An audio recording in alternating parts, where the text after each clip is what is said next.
Bitcoin is still chopping along around the $29,000, $30,000 mark, but I have to say it has been holding up pretty well in this range despite calls for it to go much lower.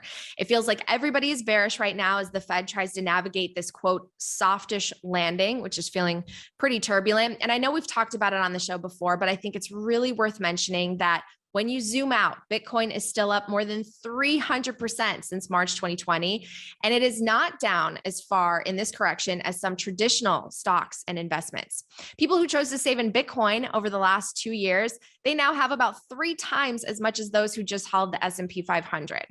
In the Fed talk this week, we heard that Jay Powell is determined to keep tightening, and he seems to be fine with letting the equities fall, letting crypto fall in order to fight inflation. The problem is equities falling doesn't miraculously fix global supply chains, which are crunched, and they are also driving costs higher.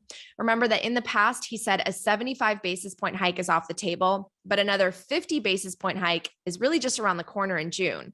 And there are a lot of Bitcoiners out there who predict that the Fed will keep withdrawing liquidity until something in the system breaks and sparks a real liquidity crisis.